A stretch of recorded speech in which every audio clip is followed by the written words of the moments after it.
Depois dessa pausa aqui, porque eu queria dar aula direto, mas o censo chegou por aqui para fazer o censo, vamos continuar. Então agora nós vamos discutir praticamente todos os tumores de cada uma daquelas estirpes que a gente discutiu, que eu apresentei para vocês, que é estirpe epitelial, célula germinal. Nós temos os tumores dos cordões sexuais ou espermático, que é no caso masculino, se for espermático. E nós temos os tumores estromais e os metastáticos. Tumor metastático já deixei para vocês lá que o único que vai nos interessar é o tumor de Kluckberg, tá? Que a gente vai estar discutindo. Então, começando com os tumores de origem epitelial. Então, os tumores ou os cânceres da origem epitelial, o tipo histológico mais frequente é o tumor de células, é o tumor de células serosas. E por que? Você deve pensar, mas Gustavo, como aquele epitélio ele consegue se diferenciar e por que acontece essa agressão? O que acontece, gente, é o seguinte, que quando tem o processo de ovulação, aquela cratera que se forma, porque lembra que estoura depois do corpo lúteo, aquilo ali uma hora vai formar uma cicatriz. E o epitélio da cápsula, ele tem que recobrir. É por isso que é na corteza que fica a distribuição da maturação dos ovários, dos óvulos. Então, uma vez que está cobrindo ali, e nas pacientes que têm predisposição, e nas pacientes que tenha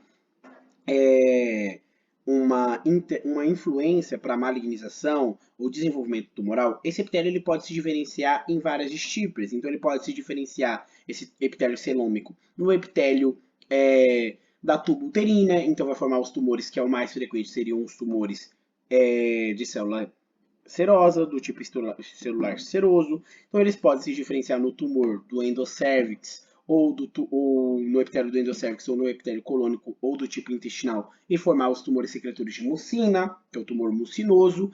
Podem também se diferenciar num tumor endometrioide, num tumor de células claras. Então, a partir daí, é esse processo de regeneração, quando tem interferência, quando tem uma interferência, quando ele vai fazer essa diferenciação, ele pode se diferenciar nesses tumores, quando tem a predisposição, quando tem fatores genéticos envolvidos, vai levar a que essas pacientes tenham o desenvolvimento. Então, os tumores serosos, né, ou seja, surgem por invaginação do epitélio superficial do ovário e são assim denominados porque secretam um líquido seroso, como as células secretoras das tubas, tá? Porém, possuem corpos de psamoma, que são aderências e aprisionamento dos epitélios de superfície, que apresentam calcificação, né, e são visíveis tanto em radiologia quanto na histologia. Tá? E os tumores serosos, como eu falei para você, todos esses tumores de origem eles vão se diferenciar em três estirpes, ou seja, em três formas de apresentação: benignos, malignos e limítrofos ou borderlines ou intermédios.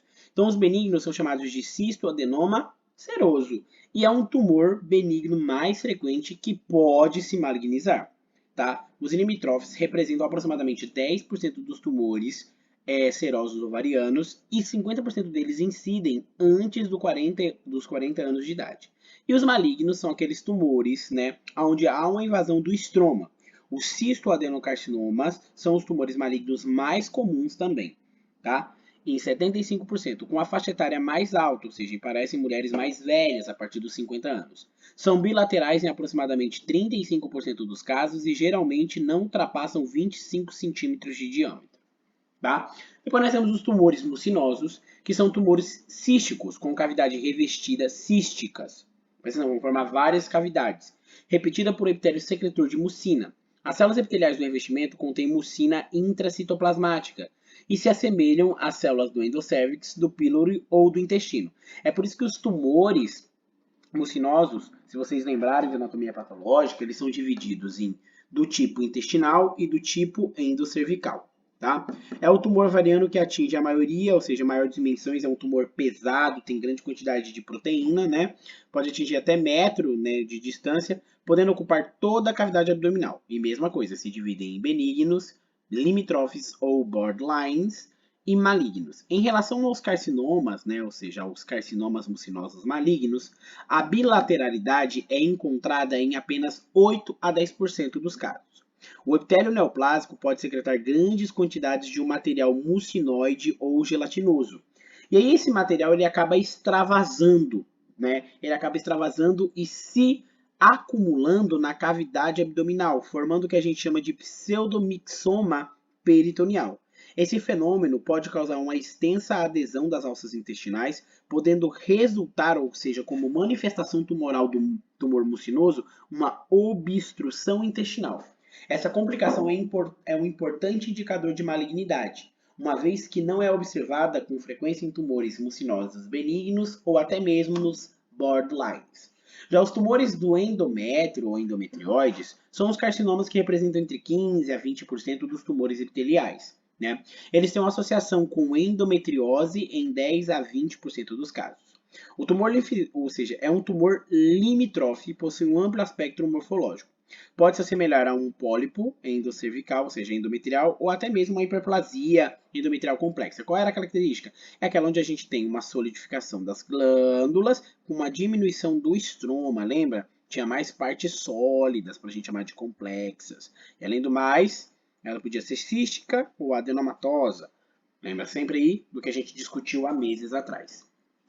Lembra lá que a gente falava que ela era simples ou adenomatosa, complexa, pela aquela solidificação e a diminuição da relação das glândulas com o estroma. Lembra que quando tinha menos glândula e mais estroma, era simples ou cística ou quística, né? Ou quando tinha mais glândulas e menos estroma, era mais complexo. Tá? Geralmente estão associadas às lesões malignas do endométrio. Já citei isso para vocês também. Carcinoma do endométrio em 10 a 20% a 15% dos casos. E os tumores de células claras. O tumor de células claras representa pouco, menos de 5%, 6%, alguma literatura fala. Nosso livro mesmo fala 5%. O professor também fala 5%. Os tumores são constituídos por células com núcleo claro e células em cabeça de prego, que projetam seu núcleo para o citoplasma apical. Lembra que essa cabeça de prego também é chamado de célula em anilho de selo, tá? É um anilho de selo, é um formato de um anel. Aqui nós temos uma célula e ela rebate o seu núcleo, porque é cheio de mucina dentro, ela rebate o seu núcleo para a periferia. É o carcinoma maligno de células claras, é o de pior prognóstico entre os epiteliais, pois produz metástases precoces, né? Coexistem frequentemente com outros tipos de células, ou seja, com outros tipos celulares de tumores de outros tipos celulares, e se apresentam como manifestações clínicas laboratoriais uma hipercalcemia e uma hiperpirexia, normalmente associado à doença já metastáticas quando surge essa hipercalcemia e essa hiperpirexia.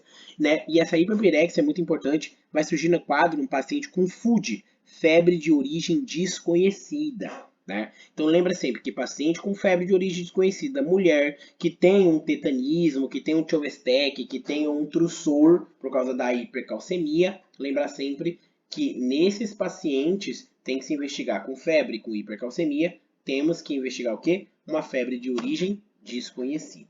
Tá? E os tumores de Brenner? O que é preciso saber dos tumores de Brenner é que eles são histopatologicamente incomum e o clássico é que os tumores de Brenner eles vão ser um tumor onde a derivação do epitélio celômico, né, vão derivar células ureteliais, ou seja, células transicionais que vão formar arranjos como guarda-chuva. E o interessante é que os tumores, por se tratar de um tumor sólido, pode estar associado à síndrome de Meggs. E o que é a síndrome de Meggs? A síndrome de Meggs é um tumor ovárico associado a um hidrotórax. Isso é chamado de síndrome de Meggs, tá bom? Um tumor de ovário associado a um derrame pleural, que é um hidrotórax. Isso é síndrome de Meggs, tenham isso em vista. Depois nós temos os tumores de células germinais, que é o teratoma, o estruma de ovário e o digerminoma. Então, só para lembrar, teratoma é frequente em criança. Lembra sempre, jovem, criança. Digerminoma, mulheres jovens, tipo após a menarca. E o carcinoma embrionário, também criança, tumor do seio endodérmico, mesma coisa, coriocarcinoma já estudamos, e gonadoblastoma, vamos estudar também, tá?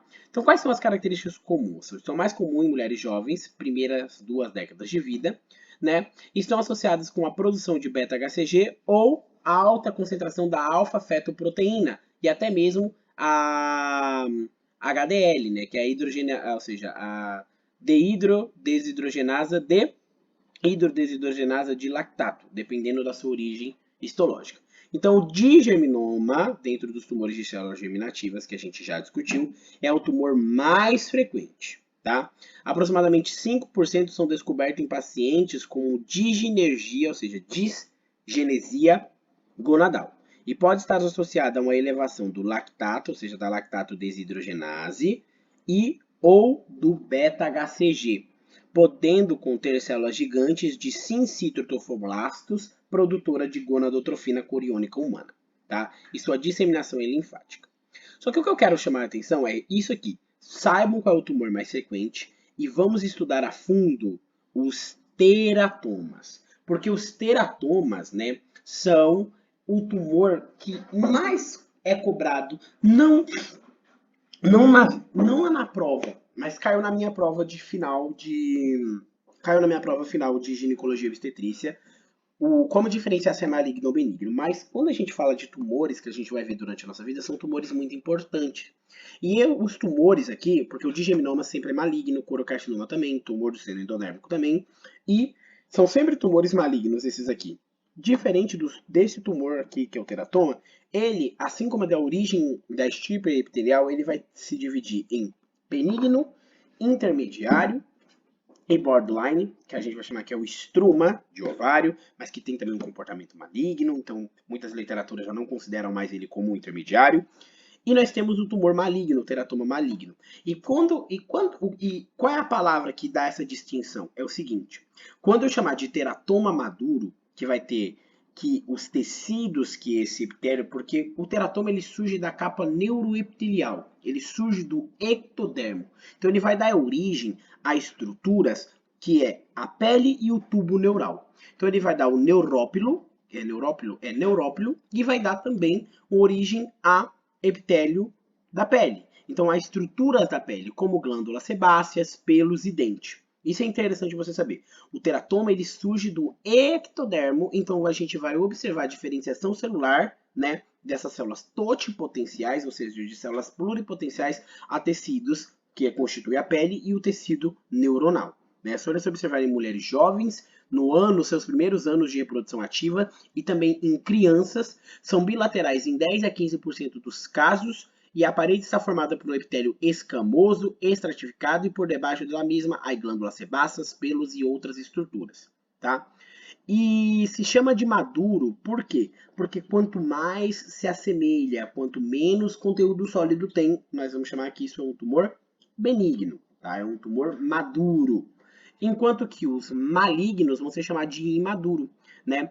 E aqui, quando a gente fala que ele é maligno, ele vai se encontrar como? Vai se encontrar em estruturas principalmente em adolescentes antes da puberdade e em mulheres jovens, em promédio de 18 anos. Se distinguem delos benignos em os tecidos que formam, né? Ou seja, porque aparece o que a gente observa, um tecido que se observa apenas nos fetos ou embriões, mais do que nos adultos. Por isso que a gente fala que é um tecido imaduro.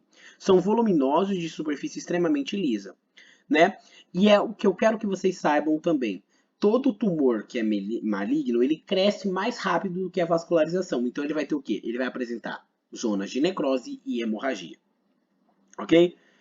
Isso aqui, saibam, sempre cai. Tá? Quais são os marcadores presentes? O que eu quero que vocês saibam? Esse tumor aqui. Qual que é o marcador desse tumor do digeminoma? É o LDL, mas também pode ter sincitotrofoblasto e produzir beta-HCG, né? E o teratoma é LH, ou seja, é mais a LDL, né? Ou seja, a HDL, perdão, mas que não tem. E qual é o tumor que produz alfa-fetoproteína? O carcino embrionário. Então, Simba, o fetoproteína é o carcino embrionário. Isso aqui é importante, porque eu vi umas provas do Jimmy lá de Franco e tinha essa questão do digeminoma e do tumor imaduro, que o que eles compartem, o que eles podem compartilhar muitas vezes é a presença de a enzima LH, ou seja, HDL ou LDH. Ok?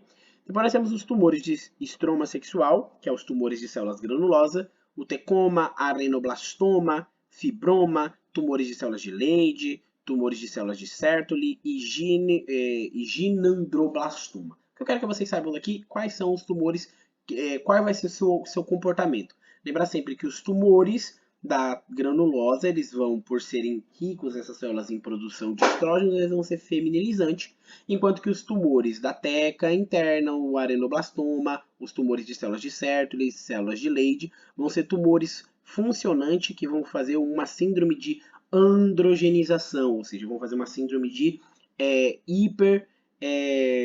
hipervirilização masculina. É isso que tem que chamar a atenção de vocês, tá?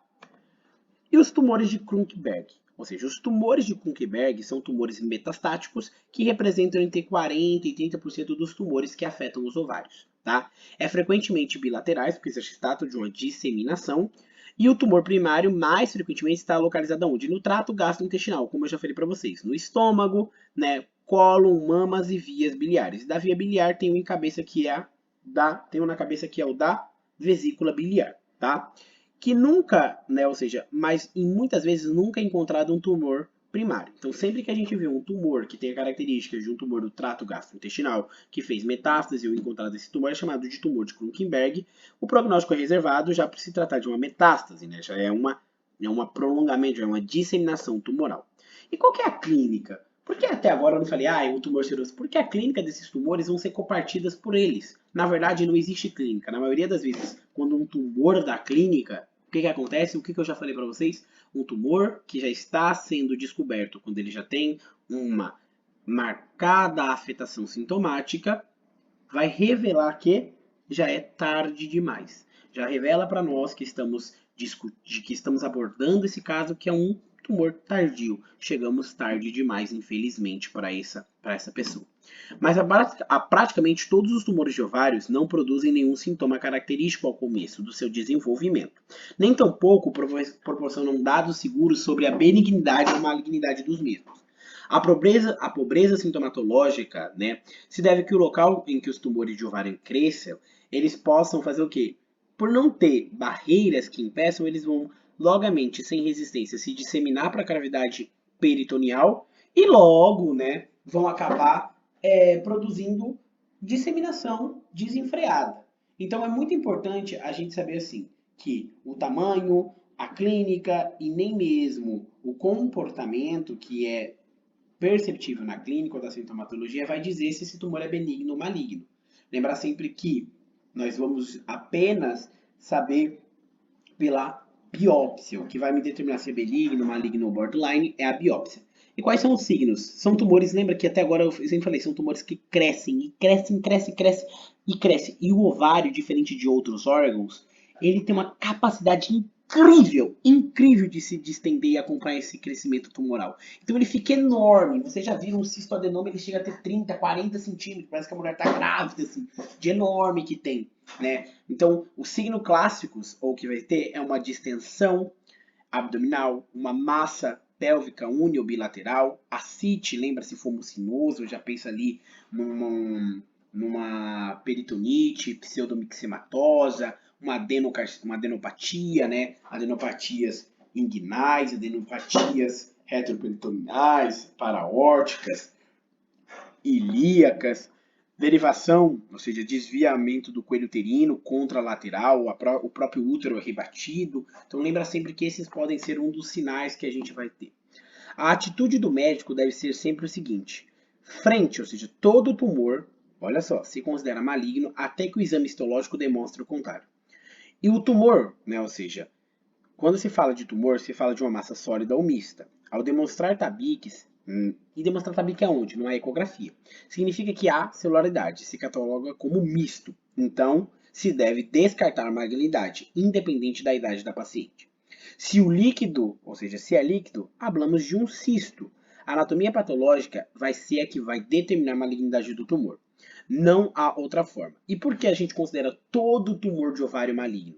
Porque como a sua incidência, muitas vezes, né, os tumores benignos quanto os malignos, eles têm uma baixa incidência, quando se vê um tumor a nível de ovário, sempre se pensa que pelo seu comportamento insidioso, assintomático e crônico, tende a ser um tumor maligno. Por isso que toda tumoração, toda massa, seja ela sólida ou mista, deve ser encarada como um tumor maligno e ser direcionada a fazer uma biópsia, tá? Hoje em dia se usa como critério de malignidade, e isso cai na prova, tá?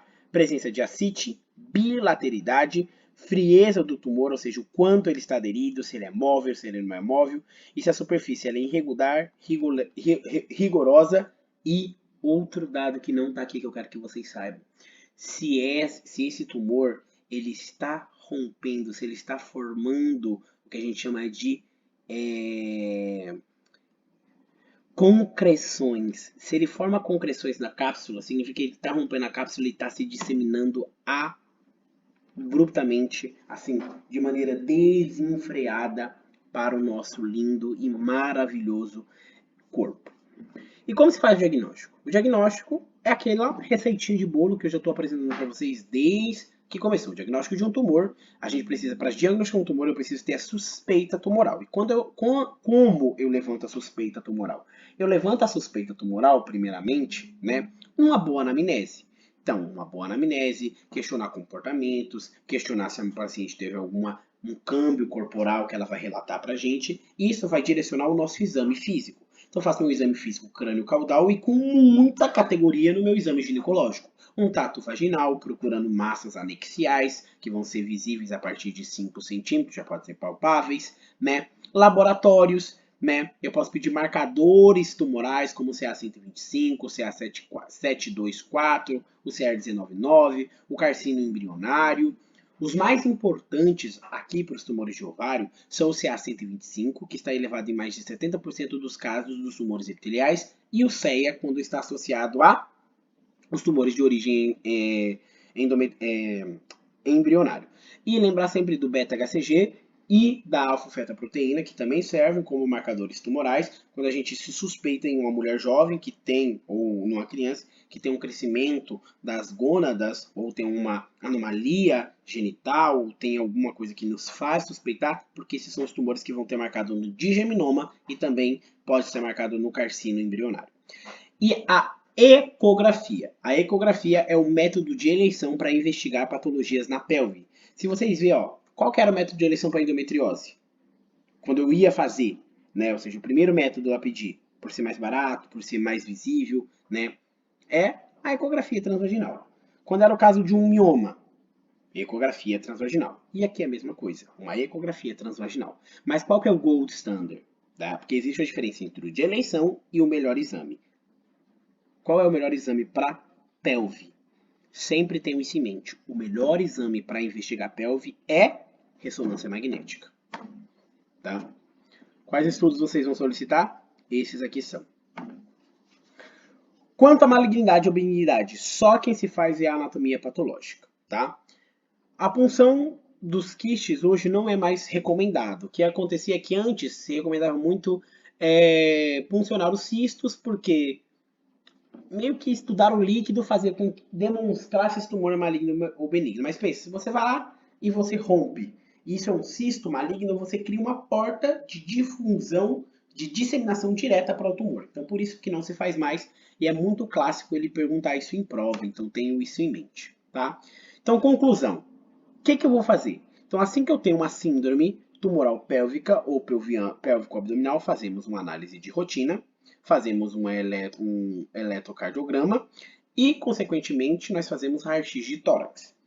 Por quê? Se a paciente tem que operar, seja por laparoscopia ou laparotomia exploratória, e permite, além do diagnóstico, estadificação importante para o tratamento seguinte da paciente. Além do mais, vamos pedir os marcadores específicos, porque se pede muito o CA199 e o CEA também. São tumores, são marcadores tumorais, se eu não me engano, e eu tenho certeza disso que eu não estou enganado, principalmente o CA199 é muito específico para o tumor de pâncreas, que pode estar fazendo ali um trato gastrointestinal fazendo metástase no ovário, e o CEA é muito característico de tumor de ovário não, tumor de estômago e tumor de vesícula biliar. Estudo se há, ou seja, estudo se você tem uma suspeita de metástase, lembra sempre ressonância magnética, PET scan, que é uma tomografia com emissão de prótons, e também, né, caso haja suspeita de metástase local, lembra de disseminação por continuidade, lembrar sempre de uma cistoscopia e de uma retossigmoidoscopia para avaliar a invasão. Quais são as complicações? Né? Esses tumores eles podem se torcer, eles podem provocar uma ruptura espontânea e provocar uma exteriorização, em provocar uma hemorragia, provocar uma laceração, uma encarceração. São todas essas complicações, mas que são raras. E quais são os nossos, não o nosso tratamento, mas qual é o que vai cair na prova de vocês? O que eu sempre falo para vocês. De tumor, de tudo que eu já falei nesses 40 minutos de aula gravada, a parte mais importante da aula é a estratificação, tá? Então, por favor, saibam a estratificação, como o nome de vocês. Quando eu falar para vocês, quando eu falei para vocês lá no tumor de endométrio, sim, vocês viram, você caiu estratificação. Agora, no tumor de cervix, vai cair estratificação. E no tumor de endométrio, já caiu estratificação. E no tumor de ovário, vai cair estratificação. Então, saibam a estratificação.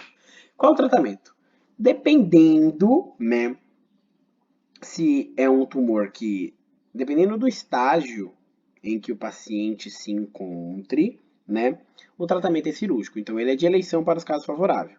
Então, você faz uma incisão, né, um estifo púbica, um infraumbilical, esterectomia total, anexotomia bilateral, homenectomia e apendicectomia. Sabe por que apendicectomia? Porque muitos tumores fazem metástase no apêndice. Então, essa é a explicação. E só para vocês terem noção, até onde eu faço metástase? Até onde eu vou poder fazer uma cirurgia? Estágio 1B, tá? 1B.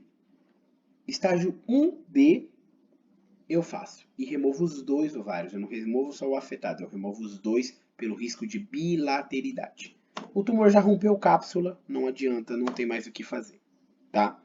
Então lembra sempre, ó, eu já ia falar isso para vocês. Etapa 1 ou 2, é o estágio 1 e 2. Eu posso fazer a cirurgia. Até o 2B, tranquilo. Não sei se eu acho que falei 1B. Não, é 2B, perdão. Até 2B, posso fazer tranquilo. Agora, caso de 3, né, eu posso fazer uma ressecção em bloco, mais ometomia.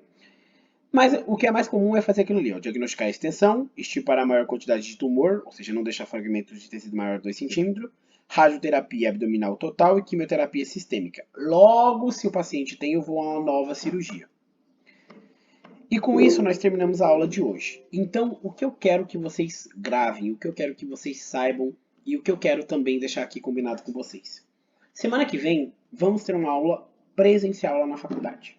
Porque eu vou fazer umas perguntas e eu vou querer fazer elas com vocês. Estou sentindo muita deficiência no nosso curso, isso não está me agradando, eu queria estar presencial, eu não estou feliz em encerrar o meu curso daqui 2 semanas e sentir inútil. Então eu quero que semana que vem a gente se encontre e faça uma aula presencial, tá ok? Então até semana que vem, um beijo e um abraço para todo mundo.